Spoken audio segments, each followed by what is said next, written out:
हमारी नई नवेली सीरीज, जहाँ जिसकी शुरुआत हमने सिर्फ पिछले महीने की थी, बिग ट्रेंड्स विद एस, यानी कि अतुल सूरी साहब के साथ मेरी कुछ बड़े ट्रेंड्स पर आपके लिए मुलाकात। और ये मुलाकात हमारी फिक्स हुई है हर महीने। जी हाँ, हर महीने हम आपके लिए लेकर आ रहे हैं एक ऐसा बड़ा ट्रेंड जो आपको डिटेल में कुछ ऐसी जानकारी और ऐसी रिसर्च देगा जिसके दम पर न सिर्फ आपका ज्ञान बढ़ेगा, बल्कि आप उसके दम पर अपने पोर्टफोलियो में, अपने स्टॉक्स में और अपने इन्वेस्टमेंट में कुछ न कुछ बेहतरीन एक्शन कर सकते हैं। जी हाँ, इस महीने की एक और ख़ास एपिसोड आपके लिए तैयार है। मेरे साथ है मैराथन ट्रेंड्स के fund manager, CEO Atul Suri साहब। अतुल सर, बहुत बहुत स्वागत है। सबसे पहले तो सर नमस्कार। सबसे पहले आपको बधाई और कॉम्प्लीमेंट। किस बात? सर, पिछली और पहली एपिसोड क्या टाइमली रिसर्च थी। मैं बता दूं हमारे दर्शकों को, एक बार जरा सा रिकलेक्ट करवा दूं। सर ने क्या कहा था, आपके लिए दो तरह के डेटा लेके आए थे कि चुनाव के पहले, यानी कि मई के जो लोकसभा चुनाव आने वाले हैं 2024 में, चुनाव के 6 महीने पहले, 6 महीने बाद बाजार का ट्रेंड क्या रहता है, पूरे एक साल क्या ट्रेंड रहता है। और जो आपको बड़ा डर लगता है ना, अरे ये हो जाएगा, वो हो जाएगा, चुनाव के पहले क्या होगा, बाद में क्या होगा, ये सरकार बन गई तो क्या, वो सरकार बन गई तो क्या। और एग्जैक्टली 6 महीने पहले चुनाव के ये शो आपके सामने रखा था, ठोक कर एकदम तगड़ी रिसर्च और डेटा के दम पर आपको कहा कि पैसा लगाने का वक्त है, भाग के जाने का नहीं। और आप देख लीजिए एक महीने में क्या हुआ। 3 राज्यों के जो चुनाव के नतीजे आए, उसके बाद फेड ने कुछ और जोश भर दिया और बाजार भाग गए। तो सर बहुत बहुत बधाई, कॉम्प्लीमेंट। एकदम टाइमली रिसर्च टाइमिंग भी बहुत ज़रूरी है। बिल्कुल बिल्कुल, मार्केट जैसा। बिल्कुल मार्केट शेयर अच्छा हो, लेकिन और आई एम श्योर सर अब इतना फीडबैक अच्छा मिला है दर्शकों से कि ये वाकई में कॉन्फिडेंस बढ़ा लें। नहीं तो क्या होता है, एक तो मेरा मूड है, मेरे को अच्छा लग रहा है, और एक जब आप डेटा के दम पे कहते हैं तो कॉन्फिडेंस ही अलग होता है लोगों का। करेक्ट। तो मज़ा आ गया सर, शुक्रिया। तो इस बार की भी रिसर्च ऐसी है, आप दंग रह जाएंगे, देखते रह जाएंगे, अरे ये तो हमने कभी सोचा ही नहीं, ऐसा भी होता है। बिल्कुल। और आज रिसर्च उस पर की जा रही है जिस पे कोई नहीं करता। आप किस पर रिसर्च करते हैं? किसी सेक्टर पर, किसी कंपनी पर, यही ना। कभी आपने इंडेक्स पे रिसर्च की है? आप बोलोगे हाँ किए, ये इंडेक्स का ये लेवल, इस इंडेक्स का वो लेवल, वो किए। उसके बियॉन्ड कभी रिसर्च किए? नहीं ना। आज ऐसी ही एक दमदार रिसर्च अतुल सर ला रहे हैं, और वो रिसर्च है सेंसेक्स पर। जी हाँ, हिंदुस्तान के सबसे पुराने इंडेक्स, शायद मेरे ख्याल से एशिया का सबसे पुराना इंडेक्स है Sensex, right sir? Right. Sensex क्या है, पहले मुझे ये समझाइए, फिर उसके बाद मैं आपकी रिसर्च पर आता हूँ। सेंसेक्स जो है, ये एक, जैसे कहा आपने, बहुत अच्छी बात है कि एशिया का ओल्डेस्ट इंडेक्स है जी। और इसमें क्या करते हैं कि जैसे यूएस में ना डाउ जोन्स इंडस्ट्रियल एवरेज होता था, डाउ 30, तो वहां से कहीं से इंस्पायर होके सेंसेक्स भी इंस्पायर्ड वर्ड है। मोटी मोटी बात है कि इंडिया की टॉप 30 कंपनीज, अब टॉप 30 कंपनीज क्या बोलते हैं, प्रॉफिट की तरफ से कैसे नहीं, मार्केट कैप, यानी जो सबसे 30 बड़ी कंपनी है, जो हम बोलते हैं लार्ज कैप, एकदम क्वालिटी, बेस्ट ऑफ बेस्ट, उनको जो करके हम एक बनाते हैं, वो एक 30 स्टॉक का सेंसेक्स होता है। इन सिंप्लिसिटी अगर आप कहें तो ये भाई अपने स्टॉक मार्केट की 30 टॉप कंपनीज है। सिंप्लिसिटी, बिल्कुल। यानी कि जो दो शब्दों से मिलकर बनाए, सेंसिटिव इंडेक्स, यानी कि इन दोनों को मिला के बनाया सेंसेक्स। इंडेक्स का पीछे ले लिया और सेंसिटिव से आगे लिया। अब आपको अगर समझो कोई पूछे मार्केट कैसा लग रहा है, तो आप क्या जवाब देंगे? मार्केट में तो इतने सारे स्टॉक है, किससे पता चलेगा कौन सा अच्छा है, कौन सा खराब, और आप क्या बेसिस पे बोलोगे? तो इसलिए बड़ी कंपनियों का एक, सारी कंपनियों को मिलाकर एक कम्युलेटिव इंडेक्स बना देते हैं। और इस इंडेक्स से ये होता है कि किसी को देखना है मार्केट कैसा है, इन कंपनियों को देख लिया, पूरा इनका एवरेज, अच्छा ये सेंसेक्स, इसका मतलब मार्केट ऊपर नीचे है, राइट? तो बड़ा आसानी से पता चल जाता है। बिल्कुल। और सेंसिटिव है क्योंकि ये बाहर और ऊपर नीचे हर वक्त, हर सेकंड ऊपर नीचे होता है, सेकंड डेसिमल तक आता है, सेकंड डेसिमल तक। तो इसलिए इसको सेंसेक्स कहता है। अब ये 30 कंपनियों का सेंसेक्स, इसकी पढ़ाई करने की जरूरत क्या है सर? एक दुनिया में एक सुनामी आ रही है, यूएस में हो रही है कि लोग जो है एक्टिव फंड मैनेजर से पैसिव जा रहे हैं, यानी लोग इंडेक्सेस में इन्वेस्ट कर रहे हैं। और मुझे लगता है, एक्टिव क्या है, पैसिव क्या है? एक्टिव में क्या होता है, एक फंड मैनेजर होता है, वो उसको लगता है ये स्टॉक अच्छा है, वो बुरा है, तो वो लेता है, ये बेचता है। करेक्ट। तो वो उसकी जजमेंट पे होता है। हाँ। वो एक्टिव, वो अपना पोर्टफोलियो बनाता है, वो अपना पोर्टफोलियो बनाता है, उसे जो अच्छा लगता है वो रखता है। पैसिव ऐसा होता है कि आप एक इंडेक्स में डाल दीजिए, सेंसेक्स ऐसा है, निफ्टी है, कोई नेक्स्ट 50 है, तो ये क्या होता है कि वो आपके डिफाइंड स्टॉक है, ये किसी के लगने पे नहीं होता, ये आप और मैं नहीं करते, ये स्टैटिस्टिकली जो है ये डिफाइंड है, इसके रूल्स डिफाइंड होते हैं और ये एक्सचेंज पे अपने को मिलते हैं। तो मोटी मोटी बात है कि ये एक रूल बेस्ड, जो समझिए एक इंडेक्स ही बना हुआ है। इसमें अपना ओपिनियन, मुझे ये लगता है, वो लगता है, कुछ नहीं है, इसमें इमोशन नहीं है। सबसे बड़ी बात है कि इंडेक्स में इमोशन नहीं होता। एक फंड मैनेजर के हिसाब से इमोशन, मुझे ये अच्छा लगता है, फार्मा अच्छा लगता है, ये अपनी सब्जेक्टिविटी है, इसमें कोई सब्जेक्टिविटी, दिस इज क्वांटिटेटिव। और इस हिसाब से क्या हो रहा है, मुझे लग रहा है कि बहुत से नए फंड हाउस इंडिया में भी आ रहे हैं और ये बहुत सारे लोग जो एक्टिव आज म्यूचुअल फंड पीएमएस में डालते हैं, ये पैसा जो जाएगा पैसिव में जाएगा, इस इंडेक्सेस में, ईटीएफ जो बोलते हैं। और इसका कारण अनिल ये है कि बहुत सारे लोग ग्लोबली और इंडिया में इंक्लूडेड इस इंडेक्स को बीट नहीं कर पा रहे, बहुत मुश्किल पड़ता है। लोग बोलते हैं यार कि बॉस, अगर आपको मैंने दिया फीस 2% या जो भी है, अगर आप इंडेक्स में ही बीट नहीं करते तो उससे अच्छा मैं इंडेक्स में ही डाल दूं, क्यों नहीं, और सस्ता भी पड़ता है। तो ये एक बहुत बड़ी सुनामी आ रही है। तो हमने सोचा यार ये इसमें, इस चीज में क्या खासियत है, इसको बीट करना इतना मुश्किल है। एक चीज इस पे मैं आता हूं, उससे पहले हमारे दर्शकों को एक चीज समझाता हूं कि इंडेक्स को हम पैसिव क्यों मानते हैं। पैसिव इसलिए मानते हैं कि जब अगर आपको इंडेक्स में निवेश करना है, समझो आपको सेंसेक्स या निफ्टी में निवेश करना है, या तो आप जाके उसके फ्यूचर खरीद के ट्रेड कर लो, या एक्सचेंज ट्रेडेड फंड ईटीएफ होते हैं सेंसेक्स निफ्टी के, उनमें पैसा डाल दो। तीसरा तरीका है, आप सेंसेक्स या निफ्टी के म्यूचुअल फंड से, स्कीम्स हैं, वो उनको ट्रैक करती है और उनमें पैसा डाल दो। पैसिव क्यों?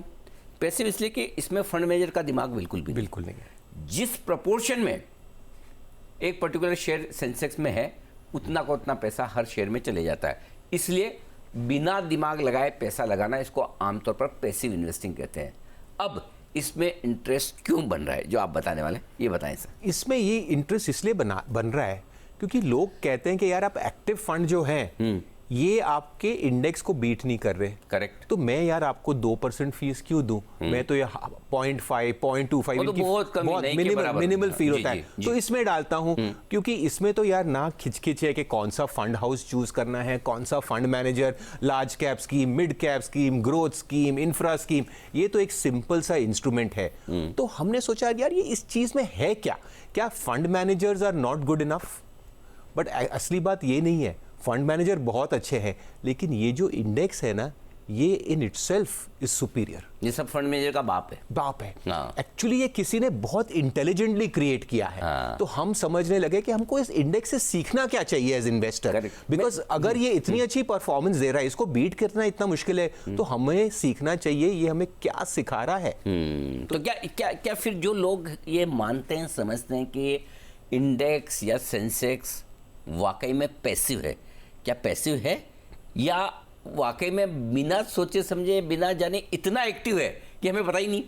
तो ये जो पैसिव वर्ड है, मुझे ये लगता है ये गलत है। सुस्त, पैसिव, आराम करने वाला, काम नहीं करने वाला, पड़ा हुआ है। हाँ। तो इस हिसाब से अनिल जी हमने क्या किया, जैसे मुझे 1992 बहुत अच्छा साल लगता है। एक तो मैं उस मार्केट में आया, बट ये एक Harshad Mehta bull market. Correct. उसके बाद जो मैं कहता हूं कि मॉडर्न मार्केट्स जो है, वहां से रिफॉर्म स्टार्ट हुए, वहां से डेटा भी अच्छा है। तो मैंने क्या किया, 30 स्टॉक जो हैं सेंसेक्स के 1992 में ले लिए। आप और मैं इन शेयर को जानते हैं कि हमने बहुत साल मार्केट में रहे हैं, बहुत नाम जानते हैं।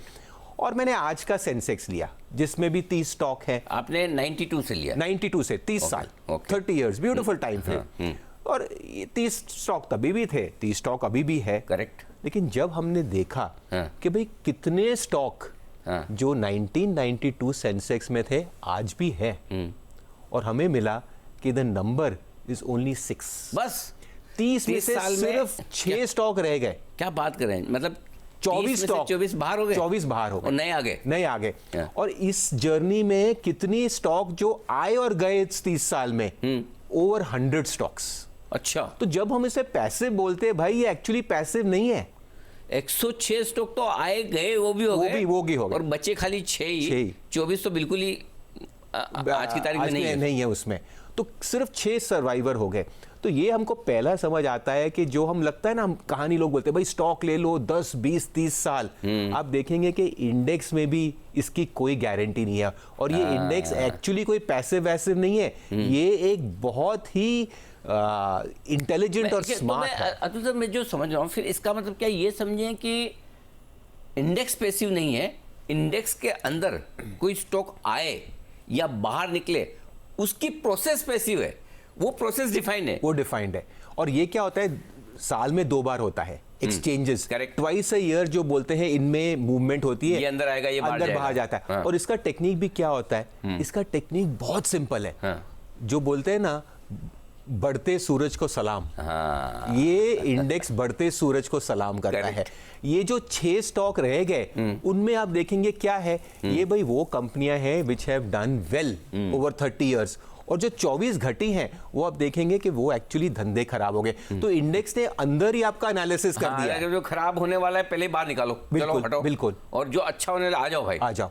तो अब मुझे ये बताओ कि रिटर्न किस तरह का है, इंडेक्स में किस तरह का रिटर्न आया, फिर मैं स्टॉक्स पे आऊंगा। तो इंडेक्स का जो है, हम कहते हैं रिटर्न 12% के करीब है, ठीक है, correct. But the interesting part is कि जो 30 स्टॉक थे ना 92 में, सिर्फ 8 स्टॉक का 12% से ज्यादा आया है। अच्छा। यानी 22 stock have actually under performed the index itself. अच्छा, तो इतना होशियार है। और सबसे बड़ी बात अनिल ये है कि पिछले 30 साल में 2 सेक्टर में सबसे ज्यादा पैसा इंडिया में बना है।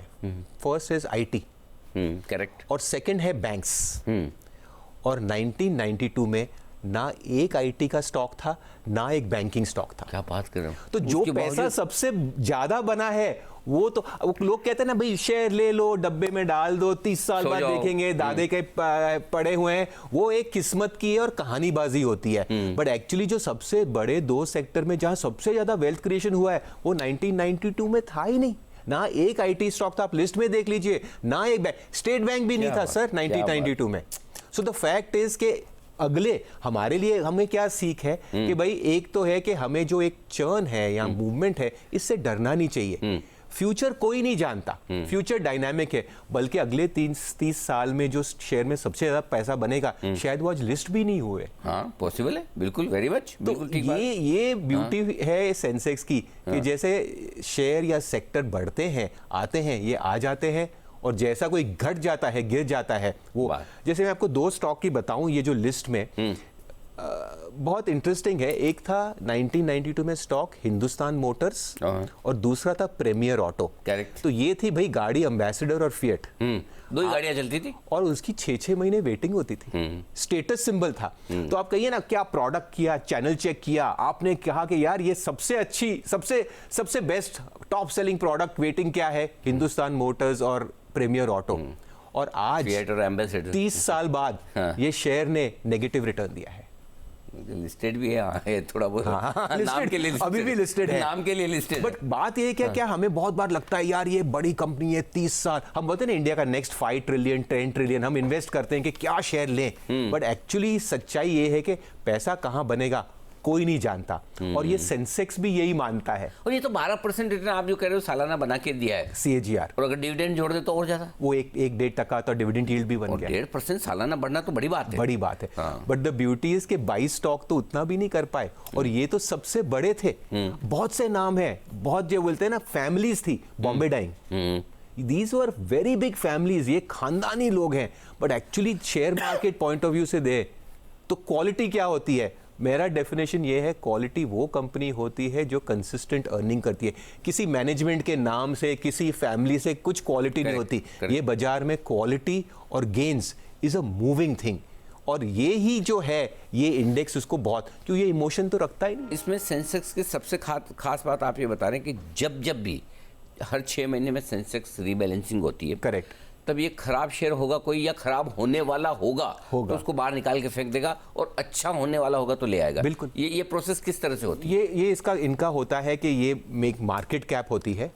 अभी ये फ्री फ्लोट मार्केट कैप का भी कॉन्सेप्ट चल रहा है, प्लस थोड़ा लिक्विडिटी भी देखते हैं, थोड़ा सेक्टर भी देखते हैं। बट मोटी बात ये होती है कि जब कोई शेयर चलता है तो उसका मार्केट कैप बढ़ जाता है। करेक्ट। कब कोई शेयर घटता है तो उसका मार्केट कैप कम हो जाता है। तो ये क्या करता है, टॉप 30 मार्केट कैप के स्टॉक लेता है। तो उनमें जो शेयर चल रहा है वो उसमें आ जाता है, जो घटता है वो कम हो जाता है।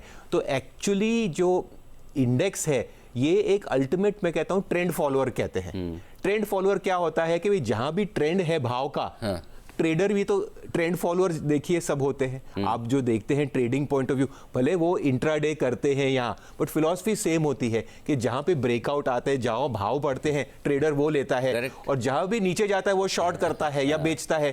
अपना इंडेक्स भी वही करता है कि जैसे जैसे भाव बढ़ता है, मार्केट कैप बढ़ता है, वो इंडेक्स में आ जाता है। जैसे जैसे भाव घटता है, उसका मार्केट कैप घट जाता है तो वो इंडेक्स से निकाल देते हैं। तो actually the index is a classic, और इससे हमको बहुत सीखने को है, because it is a very very successful systematic investor. अच्छा सर, इसमें एक सवाल है। आमतौर पर जैसे रेटिंग एजेंसीज होती है जो है ना आखिर में आके डाउनग्रेड करेगी, बिल्कुल, या सब कुछ कंपनी में बढ़िया हो जाएगा फिर जाके अपग्रेड करेगी। चलो वो तो फिर भी क्लासिकल अच्छा केस है।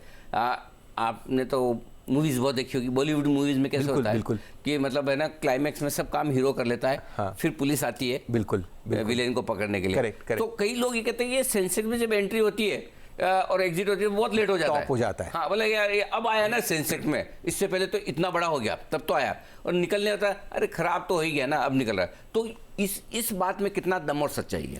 देखिए, सबको लगता है ना कि बॉटम में लेना चाहिए, टॉप में बेचना चाहिए। ये जरूरी नहीं होता, क्योंकि बहुत बार जब एक स्टॉक सेंसेक्स में आ जाता है तो वेल डिस्कवर्ड होता है, वो मिड टू लार्ज कैप होता है। बट बहुत बार देखा है, जैसे टॉप परफॉर्मिंग स्टॉक है इसमें, वो है रिलायंस। ठीक है, अब ऐसा नहीं है कि आपने रिलायंस को बॉटम में आईपीओ में ही लेना था। आप साल 2, 5, 7 में भी लिए होते तो इसका जो CAGR रिटर्न है that is much superior to index. तो इस हिसाब से अपने को फर्स्ट नहीं होना। क्वेश्चन इज कि अगर इंडेक्स में भी आ गया, बहुत सी जो कंपनी है जो 6 जो रह गई हैं, अब उनका CAGR देखिए, तो ये वेल डिस्कवर्ड थी। मतलब आप टॉप 5 टॉप 10 में भी आ गए ना तो आप बहुत अच्छे हैं, बहुत है।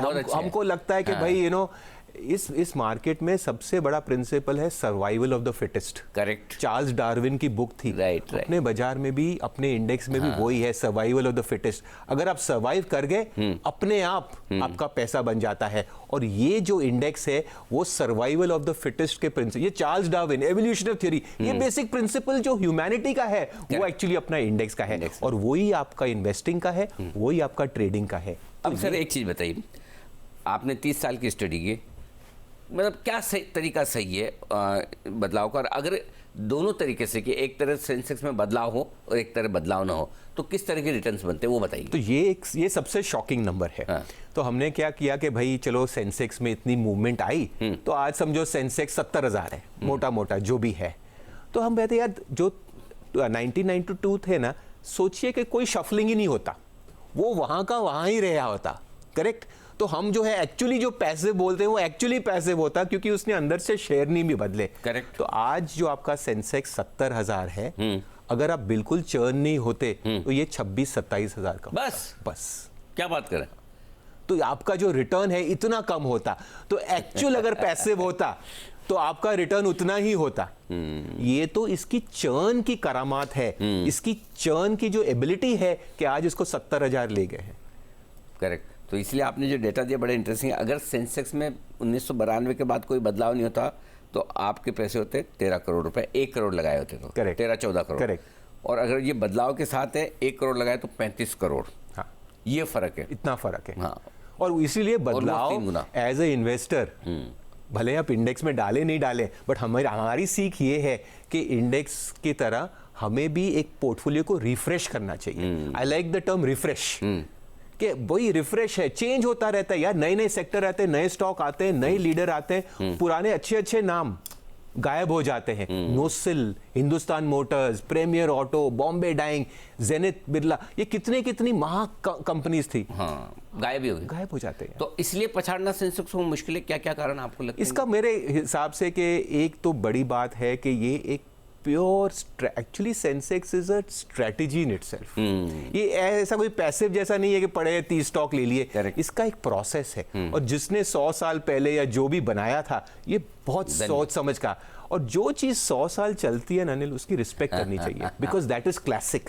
क्लासिकल चीज जो होती है ना, never goes out of style. इसमें कोविड हो जाता है, 2008 हो जाता है, ये स्कैम होता है, वो स्कैम होता है, बट घूम फिर के यार ये रिफ्रेश करते करते करते करते आपको कितनी रिटर्न देता है। तो हमको एज ए इन्वेस्टर हम भी सीखते हैं, हम एक्टिव फंड मैनेजर हैं, हमारे लिए तो एक्चुअली ये अपना कंपटीशन है। मैं वही बट कंपटीशन को जानना जरूरी होता है दोस्त। अगर हम कंपटीशन जो हमारा कंपटीशन है, जो हमारा एनिमी है, हमको उसकी स्टडी करनी जरूरी है। तो हमने अपनी जो स्टडी है, जैसे हम ट्रेंड फॉलोअर हैं as a style of investing, हमने इंडेक्स से ही सीखा है। क्या बात, हम उनकी गेम खेल के उनको बीट करेंगे। मैं वही सोच रहा था, मैंने कहा अगर आप ये कहेंगे कि पैसिव इन्वेस्टमेंट या सेंसेक्स का इन्वेस्टमेंट अपने आप में एक्टिव है, तो लोग शायद ये सोचे कि फिर अतुल सर को पैसा देना ही किधर लगाना है। तो हमको वो जानना जरूरी है, हमको उनकी गेम जानना जरूरी है, क्योंकि फिर हम उनकी ही गेम खेल के उनको बीट करेंगे। करेक्ट। ये बहुत इंटरेस्टिंग चीज़ आपने बताई, लेकिन ये ऐसी डीप इंसाइट है जो शायद आपने कभी सोची नहीं होगी कि वाकई में जिस चीज़ को आप बड़ा आराम से सुस्त बिना किसी बदलाव वाला इंडेक्स समझकर छोड़ देते हैं कि नहीं मैं तो उछल कूद करूँगा, खुद पैसा लगाऊंगा, 5 स्टॉक में लगाऊंगा, 25 में लगाऊंगा, फंड में करूँगा, ये करूँगा, लेकिन हो सकता है कोई इंडेक्स भी आपको बड़ा पैसा कमा कर दे दे अगर आप बचत करें। बस लॉन्ग टर्म इन्वेस्टमेंट आप करना चाहिए, बिल्कुल,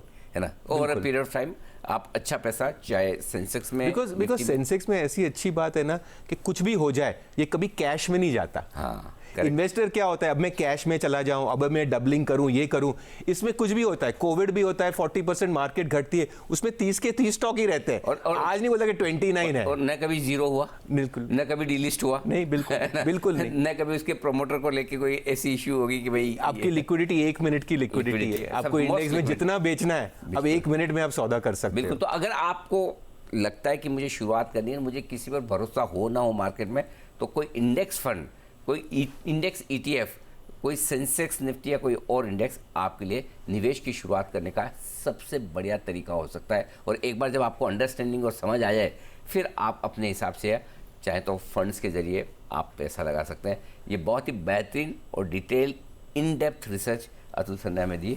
सर मज़ा आ गया, शुक्रिया। बहुत कुछ चीज़ें आज सीखने समझने को मिली। और अब आपने ना पिछले एपिसोड के बाद इलेक्शन वाला, अब ये आप मेरी एक्सपेक्टेशन लेवल बहुत बढ़ा रहे हैं। अरे नहीं, अगले महीने में फिर आपसे कुछ और दमदार थीम मुझे सोचेंगे, कुछ करेंगे। बिल्कुल। तो अगले महीने अतुल सर से फिर मुलाकात होगी किसी एक नई सीरीज के साथ। तब तक मुझे और अतुल सर को इजाज़त दीजिए, और हर महीने देखना मत भूलिए बिग ट्रेंड्स विद AS।